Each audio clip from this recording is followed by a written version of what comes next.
I mean, it's rare there's a Tom Cruise movie that's totally disappointing. You're always a little entertained. Yeah. And maybe he runs in it. Yeah. Yeah, he definitely runs in that movie for sure.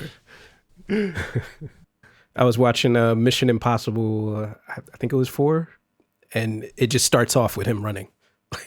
Like there's other stuff going on, and then he just like comes out of nowhere and starts running. That'd be like if the opening shot of a Quentin Tarantino film was a woman's feet. Yeah, a little too on the nose. That's great.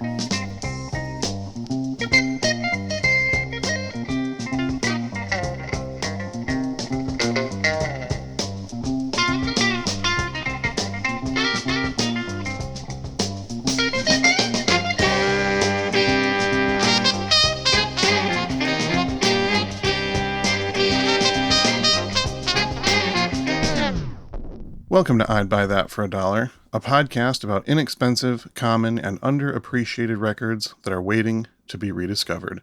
I'm your host, Sean Hartman, creator of the hit compilation series Fingers on the Pulse, featuring the best loved songs by artists like Philip Snake Finger Lithman, Five Finger Death Punch, Greg Fingers Taylor, Finger 11, Johnny Fingers, and Patrice Baby Fingers Rushen.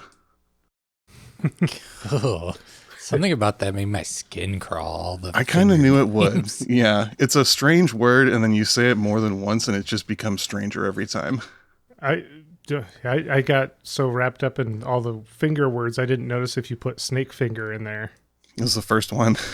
Okay, you did. You did. All right, beautiful. We're all good as long as we don't bring up salad fingers. Oh, nice. I'm co-host Jeremy, and now I'm disgusted, but I'm also feeling a little sad, guys. Oh, no. Yeah, it's been, about 2 years since I posted my Forget-Me-Nots TikTok dance, and you guys haven't liked it yet. Oh, I'm so sorry, Jeremy. I forgot to do that. Do you even follow my TikTok account? I didn't even know you had one. Wow. It hurts. Well, we all have things to fix after this episode. Would you like to share your TikTok account with our fans so that people can follow you on there, Jeremy? Absolutely not. I think this is highly sus. Jeremy on TikTok. Oh, I got dances for days. Well, we have something. We planted something for everyone to seek out. Who knows if they'll get anywhere with it. I am co-host Peter Cook. And it's easy in this day and age with everything coming at us so fast, living on the information superhighway, that to feel that we need to hurry up and just get everything done. And I want to remind both my co-hosts as well as the listeners that there's no need to rush, but there's plenty of reason to rushin'. Oh, I saw that was going like a mile away.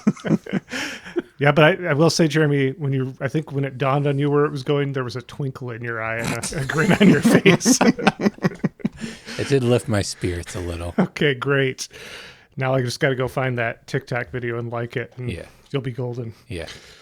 Joining us today on I'd Buy That for $1 is a Philadelphia-based DJ, radio host, and musician. Welcome for the first time to the program, lil'dave. Hey, how are you guys doing? Doing sad. Good. Welcome to I'd Buy That for $1. Yeah, Jeremy's sad. The rest of us are just fine. So everything's. I'm happy to be here. Everything's normal. So, Dave, what record did you pick out? I picked out Patrice Rushen's album, Patrice, I believe her 4th album. Yes. Many people think of this as her debut album, and we'll get into reasons why, but it is actually her 4th full-length release. Yeah. I really like this album. I actually picked it up recently. And I'm just going to warn you guys, like in preparing for this, I used ChatGPT to try to like compile as much info as I could about it. And it just couldn't figure it out. Kept referencing Forget-Me-Nots, which has nothing to do with this album. So we'll see how this goes. But all right. Worth a shot. Yeah, Forget-Me-Nots, the big hit, and maybe the only song that most people know by her. Definitely an underappreciated artist in some circles. I mean, you talk to the heads, go ask Questlove. He'll tell you that Patrice Rushen is a living legend, but not enough people share this point of view. So hopefully with this episode, we can do our little part in giving Patrice Rushen the credit that she deserves as a true legend of music. Absolutely. So what song are we starting with? Let's start with Music of the Earth. Perfect. Side 1, track 1.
Now that's how you kick off an album.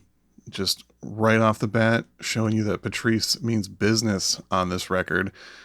And just such an interesting mix of styles. Is that disco? Is it funk? Is it jazz? Is it pop? Is it all of them?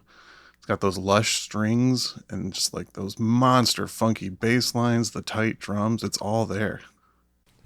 I'm just imagining it's October 1978.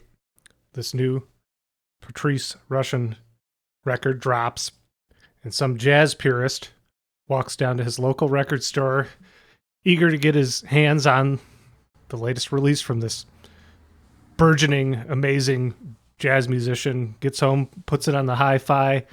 That comes out, and initially there's like 30 seconds of jaw on the floor, just scoffing and upset, but then the movement, the magic overtakes him. For the record, Peter's doing a very awkward, jaunty movement right now. I guess I'm trying to imitate her in the Forget Me Nots video. She kind of has her arms swinging like that. And I imagine that it's just, I wish there was that reaction like filmed, that someone had the moment of the jazz purist being just not being able to stay smug when the music, just the magic of this music just overtook him. Are you saying that we should like your reaction videos to this album on TikTok? Is that what you're hinting at? That's Jeremy, not me. Oh, okay. Yeah, we don't talk about Peter's super secret TikTok. Double True. secret. Yeah. Edit that out. Yeah, the funny thing with this one is like the jazz purists didn't really like that she was, going this route. Like this was, they weren't ready for this side of her, because the 3 albums before were just all straight up jazz. Yeah. Or like jazz fusionish, you know what I mean? Yeah, I was really surprised. I knew that she had been a jazz musician prior to being more of a pop musician, but I had no idea that it was, that like traditional of jazz. Like you said, maybe more fusiony though, but it was still Yeah. expertly crafted. Definitely. And like this track, it doesn't necessarily, it's not like fully a pop song. It's still heavier on the jazz side. There's like lots of little switch ups and changes that don't feel, super poppy and simple. And honestly, like this wasn't the single, but like I feel like this is the big song from the album personally. And it's actually like a big dance track in like kind of like the underground dance disco communities. Yeah, I believe that. It kind of struck me a little bit as a little production-wise kind of Kashif-ish. It had a lot of like parts kind of cutting in and out, and like there's a lot of different things in the song, but at any given time there's like, it doesn't feel like crowded or wall of soundy. So, No. Yeah, I mean, there's a good chance that Kashif was listening to some Patrice Rushen while he was coming up, getting ready to drop those solo masterpieces. I would not be surprised. Yeah. Yeah, actually, this song, I kind of play a lot of different types of music when I DJ, but there's this one electronic genre that I have championed for years, and it's called broken beat out of the UK. And the way I first heard this song was through a broken beat cover of this. So broken beat's kind of like, it was kind of like the house guys and the drum and bass guys decided to make funk music, basically. And there was an artist named Damu, and he did a cover of this, and it's amazing. But then when I found the original, it just blew my mind even more. That's such a great way to get into music, finding something from the sample and then realizing that you love the original source material and the edited version for different reasons. It's just like music is so cool, right? Yeah. And there's actually like a couple references to just like electronic music and broken beat, and well, maybe not references in this album, but they reference this album, a couple of the songs that we're talking about. So, yeah. Speaking of what you just mentioned with the samples, it reminded me of my one experience with Patrice before recently when I checked it out for this episode. And Sean and I are splitting a DJ gig. I think it was a New Year's Eve gig. And he goes to put on Forget Me Nots and is like, everybody's going to love this song, but nobody's going to know it because the chorus is sampled in the Men in Black soundtrack. It's a song. It's like interpolated. Yeah. So people are like, oh yeah, and they're all dancing and into it, and yeah, it has that effect on people. That look of like slight confusion, but it's still just undeniably funky, and they're going to dance even though they're not really sure what's happening. Love that. Yeah, I'm pretty sure anyone under the age of 45 currently, as of 2023, first heard Patrice Rushen via Men in Black. Absolutely. Yeah. Unless, aside from the people whose parents were playing Patrice Rushen records for them, that's the in for many folks. I mean, I think whatever the TikTok thing that is that happened with her recently kind of got people actually knowing the words to the song, which is huge. Yeah. For us that are actually out there playing it. Amazing. So, Peter, what's your history with Patrice Rushen? Were you very familiar with her music before this selection? I knew Forget Me Nots, and I knew that she had come up as a jazz prodigy. And we've mentioned her a handful of times on the podcast, mainly from you, Sean. Mm-hmm. Beyond that, that's about it.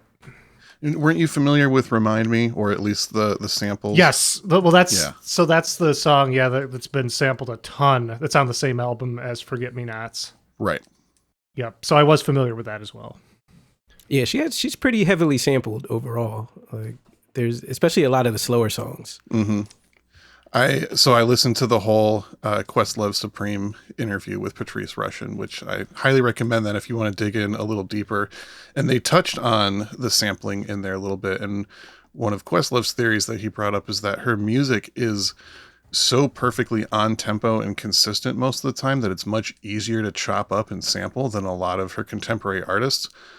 And yeah, she had a huge musical education background to this and had put tons and tons of hours and years of her life dedicated to excellence in music, and it shows on these albums. Like, she's not screwing around on here. This is very serious, and she wants to do it the best possible way that she can. And aside from that, she's always been pretty down with people sampling her music. She says she still gets requests constantly for people to sample her stuff, and she's made some pretty good money on it over the years, thankfully.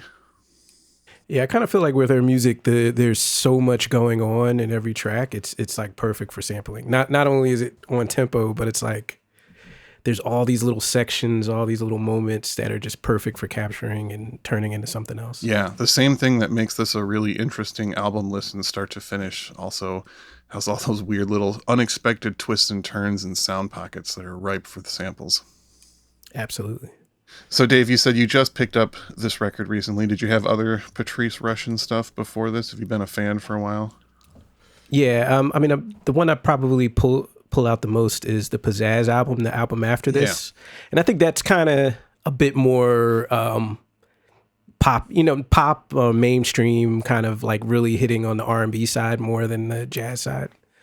Yeah, it definitely shows a little more of the transition away from the jazz influence, especially, the record Straight from the Heart that we've been talking about with the big hit, Forget Me Nots from 82. That's even more into the like almost electro boogie funk kind of thing. Absolutely. So yeah, it's fun to see all the different transitions that she's doing. She's someone that's always been interested in a wide variety of music and has been deliberate in just following the muse, really. She's playing the music that she's interested in at any given time, and it's almost more of a coincidence that the stuff that she liked ended up being hits. Yeah. When I first saw the album title Pizzazz, I legitimately read it as pizzas. Yeah. I thought that seems like that doesn't seem like her style.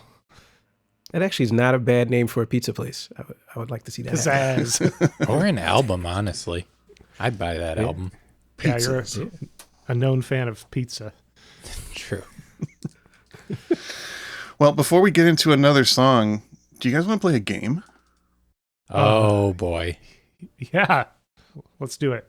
I have a brand new, never before featured game that I'm just going to spring on everybody. So we'll see if it works. And if you love it, maybe we'll bring it back sometime. But this game is called What's Your Favorite Song?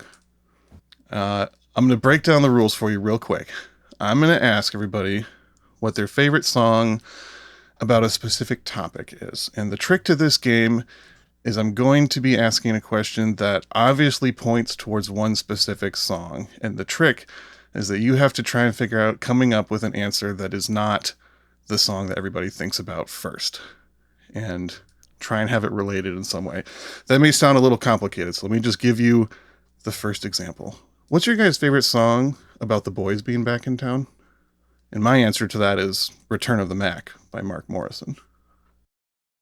Mm-hmm. Ooh. Okay. That works. Yeah. I'll say This Is How We Do It. Perfect. By Montel Jordan. This is just an example, right? Yeah. Okay. Yeah. Okay. Yeah. I think I understand the premise behind this. So it's not, it doesn't have to be related to this artist or album. No.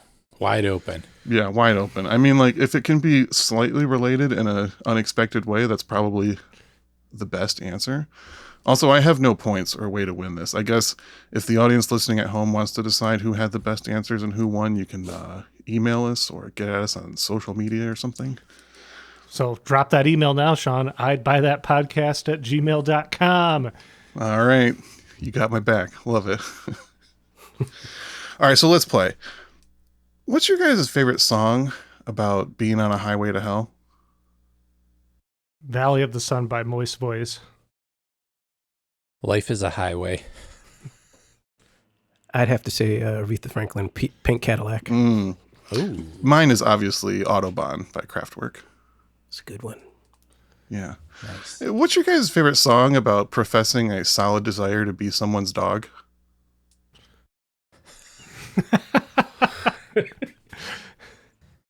It's probably a Sydney Gish song. Her album's No Dogs Allowed, so I'm just thinking of dogs. Something off that album. All right, cool. I'd say Cat Stevens Was Dog a Donut. Perfect.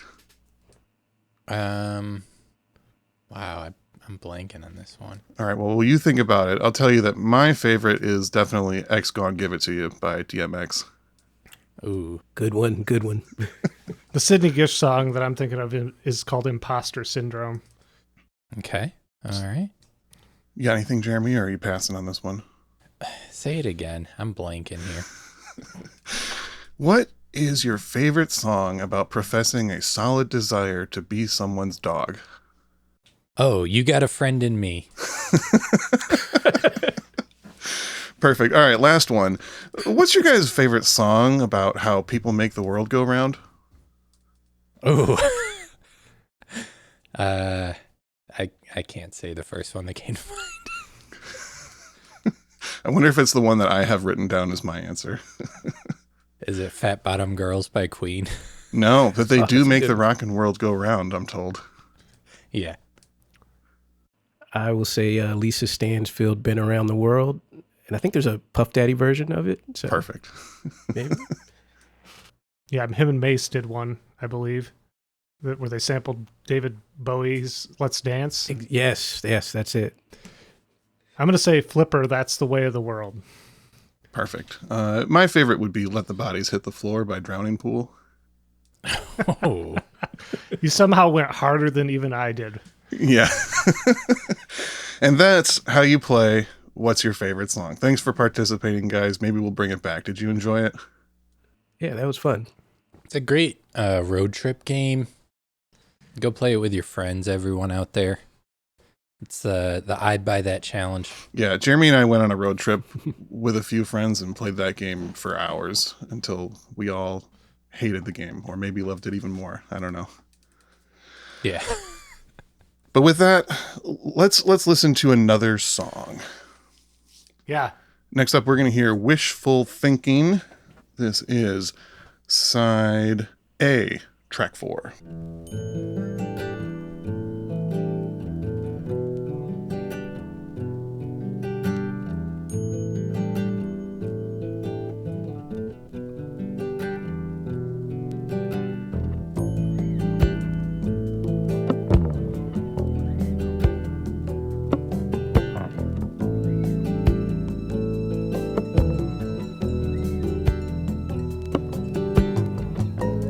I have talked and walked beside you.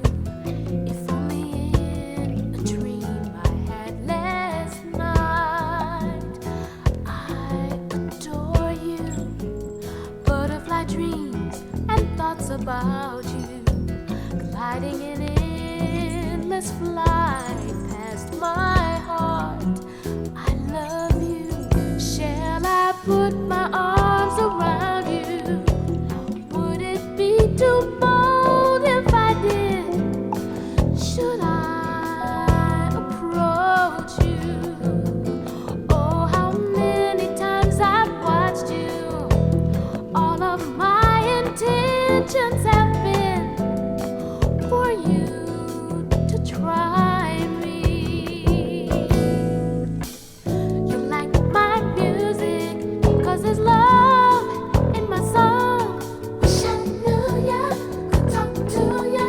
Wishful thinking. I am a poetess, we can rhyme all day long. Let me know ya, I can show ya. Wishful thinking.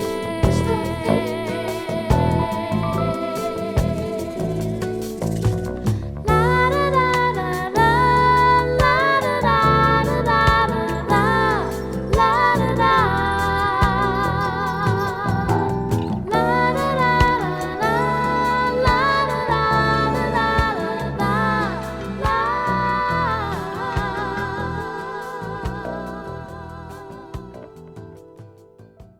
That song could maybe pass on a jazz record, I would say. It's almost there. Maybe jazz purists still wouldn't like the slight pop edge it has, but Definitely gives me a bossa nova kind of feels. yeah. And Yeah. that's her on guitar too, which is amazing. Oh, wow. I didn't even know that. It's quite impressive. She's on a lot of instruments on this album. Do you guys think that this record has the most money paid for hand claps and finger snaps, because there's like 30 credits for people snapping their fingers and Yes. clapping hands on Right. this album. Yeah, I've never seen so many credits for that. That's crazy. Yeah, what was the budget on finger snaps on this record? Jeez. Do you think there's like professional studio like finger snappers? Yeah, I mean, there's a dude that whistles. What is it? Toots something. Toots Thielmans. I can't. Thielmans. Yeah, something. It might be one of the like strangest money laundering things to ever happen. I've got 40 people snapping their fingers on this record. Do not ask questions. What account do we write these under? Yeah, Crazy. this is sonically an amazing album. And there's always something to be said for funk adjacent records where the ballad, they put just as much work into the arrangement on as they did for the up-tempo dance numbers. There's so many funk records I love where when it gets to the ballad, it's like the music is just so boring and really just there for the singer to be impressive. And not so on the Patrice Rushen albums. Well, definitely with this one, I feel like the ballads and the slower songs are just stronger. Honestly, like the funkier stuff is cool, but to me, there's no like big. There's no banger on it. There's no. I mean, there is, but there kind of isn't. Yeah. You know, like compared to like her later stuff, there's no like signature huge Patrice Rushen pop song. There's kind of like the mellower stuff just to me hits harder. And even the like biggest hit off this record, which we'll be hearing after this, Hang It Up, it's a pretty slow song. I mean, it's in the like 90s for BPM, so it's not really a track you're going to play at the height of a dance party anyways. It's like a, warm up early part of the evening kind of thing. Yeah, and it's weird because it's like this was right at the height of disco, Yeah, Yeah. she kind of put out this mid. And there's just like a hint of disco on this record, just like a nod that it exists, but this record is still fully her creation the way she wanted it to be, regardless of maybe even what the label thought was going to be successful at the time. Yeah. Another thing about the song, this was another one where I heard about it through a cover version on another electronic album. So there's a group called For Hero, who's one of the originators of jungle. They made a album with all live instruments. It's called 2 Pages, amazing album. And they did a cover of this on there. Oh, nice. So, definitely one of my favorite songs. So when I got this album and I heard that on there, I was like, I didn't even realize it was a cover at the time. That's great. I love it when that happens. Definitely. So let's go ahead and get into a little of this bio, figure out where Patrice came from, what brought her to this point to be making such incredible music. And Are we going to debunk Jeremy's theory that you can't become serious about studying piano at the age of 3, like Donny Hathaway? Yes and no. Oh, wow.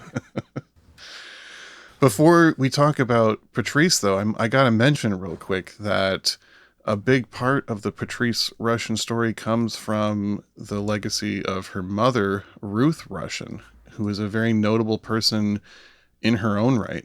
Interestingly enough, Patrice's parents were not musicians. You would think with someone this gifted and dedicated to music that it would have been like, a family lineage. We all play music. But in fact, Ruth Rushen, Patrice's mom, had dedicated her life to improving the California prison system. She was a lifelong advocate for fair treatment, rehabilitation, and opportunities for incarcerated individuals. Yeah. Was she a warden? I think she was like the director of the entire California prison system at one point, like in the early 80s. I remember Crazy. just reading a little bit about that, and it was really fascinating. Yeah, and she was an early strong advocate for rehabilitation, which is something that was not really in use very much, but she was all about like, let's get these people back on their feet and give them life skills and opportunities. So an amazing woman who definitely encouraged her daughter Patrice to strive for excellence in all things, which seems to be basically the mantra for the Patrice Rushen story. So let's get into this early childhood education, though. Patrice showed an interest in music at a very early age. The teacher at her nursery school noticed that Patrice would just light up anytime she was around music, and recommended to Patrice's parents to take her to a new kind of experimental early childhood education program being done by the University of Southern California at that point, where grad students were trying out new things with early childhood education, especially for kids that show an early and strong musical talent or interest. One of the central ideas of this program was teaching a strong connection between music and feeling. So some sources you will read that Patrice started playing piano at the age of 3. That is not actually true. She started these music programs at the age of 3, but the first 2 years of it was more just associating music and feeling. She didn't start playing piano until the age of 5. Oh, so has Jeremy Ruggles been editing things to make his theory stick? He's scrubbing the internet so that no one can prove him wrong, as usual. I gotta say that had a little bit of parallel with Men in Black and Will Smith kind of being invited into the secret experimental program. Yeah, same building as the Men in Black offices, just like a different floor. Yeah. I mean, secretly, Men in Black was just the Patrice Rushen story Ooh, I like that. packaged for mass audiences. Same universe. So she started the program at age 3. After 2 years, her teachers at the program chose the piano as her first instrument. I don't know if that was just everybody's first instrument or if they had like tests to show what the different students were more inclined to, but piano was what they picked for her, and was her main interest for the rest of her life. Although, as we've mentioned, she learned several other instruments and was proficient at more than just piano. I gotta say, that program definitely worked. Yeah. Clearly was effective. Yeah, Patrice is like a testament to the possibilities of the education system, I would say. Absolutely. We need to get music back in schools. Yeah, for real. We need more Patrice Rushens out there. Absolutely. In junior high, Patrice began learning the flute. She has stated that this was mostly because she just wanted to have a cool case to carry like the other students. You can't carry your piano down the hallway and look like a badass music student in junior high. So she wanted a case and she picked up the flute. And this had an interesting, unexpected result. So she's playing flute in band and orchestra. And it's one of those instruments where you're not playing it the whole time. So there was long stretches where she's sitting out waiting for her next turn. And this started to develop an interest in arrangement and composing. She found herself listening to the full piece of music more intently and becoming fascinated with how it's all put together. So as early as junior high, she's starting to take notice of not just musicians on the record she's listening to, but who's conducting it, who's arranging, who's doing the arrangements on TV shows, who's this guy Quincy Jones that I need to know more about, these kind of things. Very normal junior high behavior. Yeah, we can all relate to that, I'm sure. The Southern California University music program continued through all this. She was actually a part of that all through high school, which is why if you look at some of her pieces of official resume, most of her early listed music teachers all have doctorates now because they were all grad students at the time. I first saw that. I was like, how did she line up like 6 doctors in a row to teach her piano? Like the early part of her life. But there you have it. She attended high school at Locke High School in LA. This is a pretty notable high school. They had a strong music program, and there's a whole list of famous people who were taught there, especially because of a new incoming music teacher who was there, I think, for like the last 2 years of Patrice's time at high school. This guy's name was Reggie Andrews, who actually produced one of the tracks on this record and later worked for Motown, co-wrote the song Let It Whip for the Dazz Band.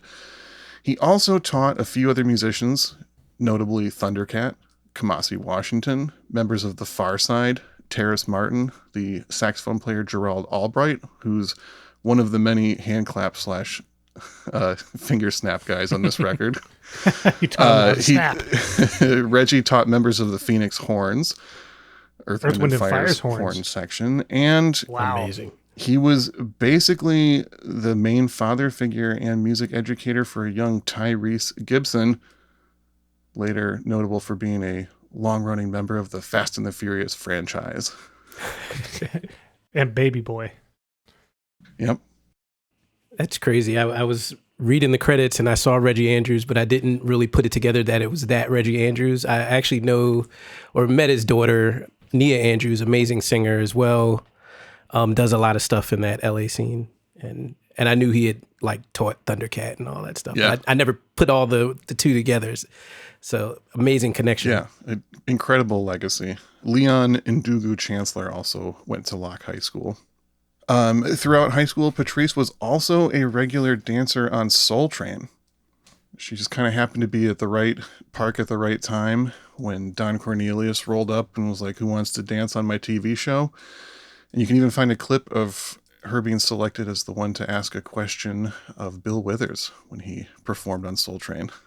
Yeah, she drops her name. She says, "Bill, Patrice Rushen." I wish she had added, "Remember that name." Yeah. Yeah, right. You're going to want to know that. You're gonna So is know this it. where she developed the Forget-Me-Nots dance? Or Could be. It could be. One other amazing high school story I learned of her. She met an early incarnation of Earth, Wind, and Fire in high school because Reggie Andrews was tight with Maurice White, and Earth, Wind, and Fire was not successful enough to pay for their own practice space at that point. So they traded use of like the gym or the common room at her high school. And then their payment was they played her prom. crazy. Always strive for excellence. So she like helped Earth, Wind, and Fire load their gear in and out for band practices, and then they played her prom. It's just mind-blowing. Which explains why one of the members of Earth, Wind, and Fire is on this record, and there's a couple tracks that definitely sound like they could just be on an Earth, Wind, and Fire record. Absolutely. Yep. That's great. Patrice graduated high school in 1972. Shortly after that, she won a jazz competition, which got her a slot on the Montreux Jazz Festival. And at this point, there was always people scouting for labels looking for hot young talent, especially because the music industry was figuring out that if you put jazz musicians behind your pop and soul records, they're going to be much better. She was signed to Prestige pretty soon after her set at the Montreux Jazz Festival. However, she was really hesitant to sign with any label. She felt like she wanted to develop herself as an artist before putting herself out there in the world. She didn't want to try and put music before people until she felt like she was ready, like she was at the level to take things over, which again, the amount of foresight and interest that she had in her music from an extremely young age is just so impressive. She basically treated her time at Prestige as kind of just a summer job during college. That's the way she seems to refer to it, and like the amount of importance that she put on it at the time. So she dropped 3 records with them, each one kind of a different style, a different angle of various jazz fusion, and they're great records. They didn't sell extremely well, so as we said, the jazz purists might have been familiar with her and disappointed once this record came out, but everybody else probably didn't hear about this young, small-time, up-and-coming jazz artist, and when she entered the scene with this record, was just like, wow, who's this amazing new pop star? Yeah. I didn't get the impression that, those had made much impact, those jazz records. That wasn't really what she was known widely for. Just a very small select circle.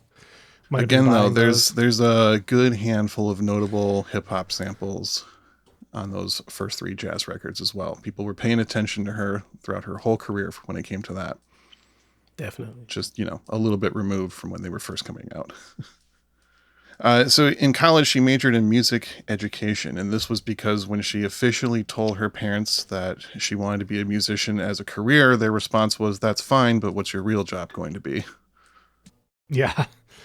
They didn't strike. Yeah, they seemed like the parents that would not expect music to be a real career. Yeah, I know. It's like we know that you've been educated your entire life and show nothing but the most promising talent and are literally winning jazz competitions, but what's your day job going to be? You always got to have that backup plan. You got to.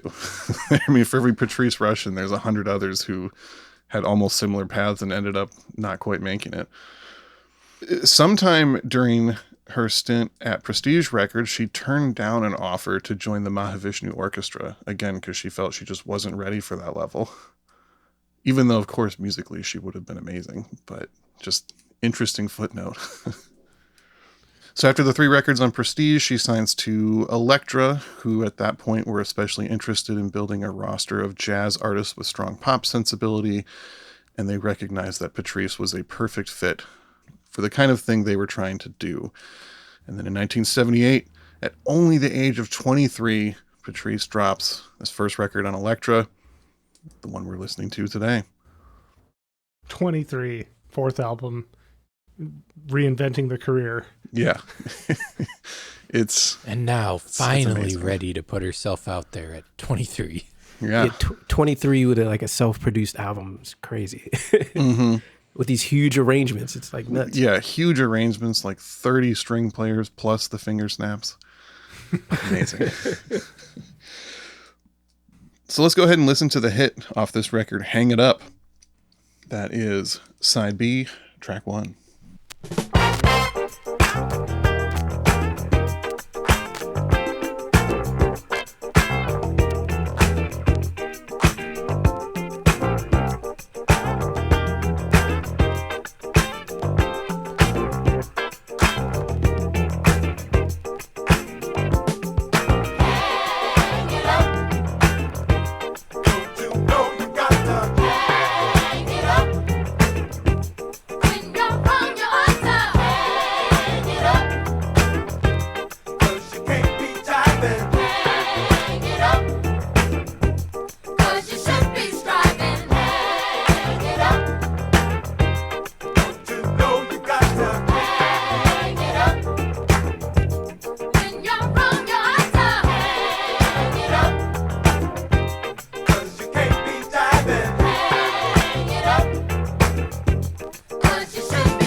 It's given me some Sly Stone vibes. Oh, yeah. That track. I could definitely see that. I'm definitely thinking George Duke when I hear that. The perfect halfway point between George Duke and Sly Stone, maybe. Now, I don't know if she was on that track, but isn't Cyrita a backing vocalist on this album? Yes. Yeah. Cyrita's on like 3 or 4 tracks on this, I think. Yep. She's definitely on Music of the Earth. Yeah, there's a huge list of players on this record. There's a ton of strings on here and a whole lot of backing vocals and a few notable guest musicians. The main players on this record, though, are James Gadson on drums, one of the most prolific in-demand session players of this time. His list of associations and records that he's played on is beyond legendary. And then we have the great Al McKay on guitar from Earth, Wind & Fire. And Reddy Freddie Washington on bass, who continued to collaborate with Patrice after this. He's actually the one that wrote the bass line that inspired the song Forget-Me-Nots. Yeah, I see that he has a lot of co-writing credits on her stuff. Yes. And then on percussion, you've either got Bill Summers or Paulino DaCosta. You obviously cannot go wrong with either one of those dudes. Yeah, both are amazing. Yeah. All their own albums are ridiculous. Mm-hmm. What a lineup. What a lineup. So after this record, Patrice put out a few more albums with Elektra. And then her last album with Elektra came out in 1984, an album called Now. She left because she was feeling a little constricted. They weren't really maybe valuing her enough or giving her the freedom that she wanted. And a certain old friend of the show, Clive Davis, was like, I love your music. You got to come to Arista. You got to make a record with me. And Clive Davis ended up being the reason why Patrice Rushen left the major label music industry. What? Because he sucks. Clive did it again? It's been a while since we've talked shit about Clive Davis, but I'm glad we get to have that little feature right now. He's going to come up in the next step too, but Hell yeah. foreshadow. So Patrice had recorded a follow-up to her album Now right around the same time in around 1984 and was anticipating following it right away. She gave it to Clive, and then he sat on it for 3 years because he didn't think there was a good enough hit and was trying to like convince her to write better hits or something. And she was so frustrated and disgusted with him that she quit Arista after it finally came out in 1987 and never tried to be on a major label again. However, she moved gracefully into television and composing.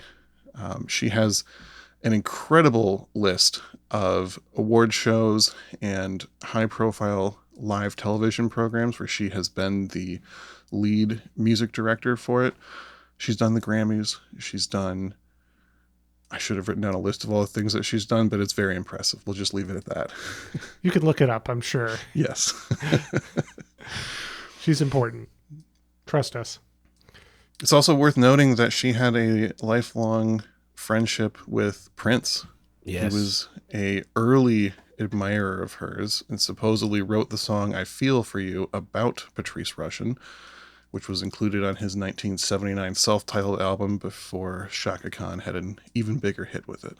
I also think Chaka Khan. I also heard I Want to Be Your Lover was about her as well. He was really trying to get with her. Yeah, very well could be. When Questlove asked her about the Prince Association, she seemed to kind of avoid any like talks of how romantic the relationship was. From her perspective, it was more one of mutual admiration. And she said they would often have long phone conversations, just kind of like giving each other tips and sharing what they've learned. Like, wait, what effect did you use on this song that you did? How'd you get this sound in the studio? Like, what'd you do here? Just sharing this deep knowledge that only people at the level of Prince or Patrice Rushen could do. Jeez. Yeah.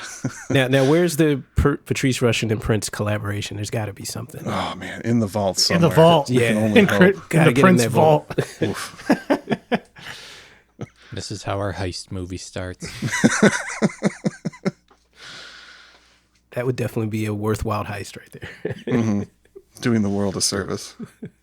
Well, Sean, Jeremy, it is that time once again that where time. you dip into your endless, boundless tank of expertise and just cherry pick out a few records that are similar to this one and you think are awesome. Seems like a tall order, but I'll give it my best shot. First up, Jean Carn, an artist we have recommended several times. Her album Happy to Be With You from 1978 is a great place to go if you're looking for some more late 70s female-fronted funky soul tracks. Jean also has a strong jazz background as well. She did a couple of those black jazz releases with her then husband Doug Carn before going into the Philly soul disco style. Next one up, if you're looking for more of that Earth, Wind, and Fire similarity, why not try The Emotions? I was 90% sure you were going to say Earth, Wind, and Fire. I thought the same. You want to hear some more Earth, Wind, and Fire? Check out Earth, Wind, and Fire, the greatest band of all time. The Emotions was like the Earth, Wind, and Fire trying to prop up a girl group and doing most of the music behind it. And it is just as great as you would imagine. I'm sure people are familiar with a few of the hits. But again, for the 1978 Association, their album Sunbeam is excellent. And my last recommendation, and the one that I think might be the closest the closest stylistically, Dee Dee Bridgewater's Just Family from 1978. Another good combination of jazz and pop and soul and a little bit of everything. Yeah, Dee Dee is the real deal. For sure. Can't recommend her enough. Yeah. I kind of had to wonder if Patrice had retained more of a traditional jazz sound while branching into, songwriting, vocals, and all that, if she might be held up higher in, the overall memory of the public as, say, like Nina Simone or something. Yeah, it's tough to say. I mean, you had made the Nina Simone comparison before, and I would have to say, like, the talent is there. Who knows for what reason that she's not held in that kind of level of regard by most people, but I feel like, from performing, people know her on the jazz side from performing. Like, she still performs to this day. I've seen her pop up on Instagram, like doing, sound checks and stuff, and it's amazing. And I think people do respect her as a musician on that level, but she just doesn't have enough albums that are strictly on the jazz side to really give people that perception that she's a go-to jazz musician. You know what I mean? yeah, definitely. I'd also heard that during the height of her fame, she was not actually touring as much as a lot of her contemporaries. That was not always her thing. I mean, she enjoys playing live, but wasn't like hitting the road super hard. So that might have contributed to just not being in front of people enough to hit that level of saturation. I wonder if the pop market was like not the same type of energy and crowd that she wanted to play for. You know what I mean? Like if she had stayed on the jazz path and played for those type of crowds, maybe she would have been happier. Yeah, it could be like a more quiet, respectful audience kind of thing. Yeah. All interesting theories. Well, that's all my notes on this. So unless anybody has any final thoughts, we're going to go out on the song Let's Sing a Song of Love. Dave, do you got anything you want to say about that track before we get out of here and listen to it? Oh man, it's another great one. Definitely has kind of I want to say almost like a Brazilian vibe to it, but then it kind of switches up into this like real funky song. I love it. Great song. Yeah. This one for me has the strongest Earth, Wind, and Fire vibe to it. Definitely. Dave, do you have anything you want to plug for our listeners before we get out of here? Well, I do a radio show every Friday from 6 to 9 p.m. Eastern Time on WKDU 91.7 FM in Philly, and it's worldwide on WKDU.org, and it's called Eavesdrop Radio with myself and DJ Junior. Great show. Definitely check it out. And then I also stream on Twitch, live DJ mixes every Sunday at noon on it's lil'dave 215 on Twitch. So come check me out. And I do a million other things. Is that LILDAVE 215? Yes. Yep. Perfect. Well, thank you for joining us and talking Patrice. I think there's so much more we could say, but I think we've at least got people interested to give her more listening time. No, thanks for bringing me through. I'm a big fan of this podcast. Right on. We'll come back anytime. Pleasure having you. Thank you. So one more time, what is this we're going out on? This is the song Let's Sing a Song of Love. We're looking at side A, track 5. I'm co-host Jeremy, singing a song of love and goodbye. I'm co-host Peter, doing exactly the same as co-host Jeremy. We're harmonizing.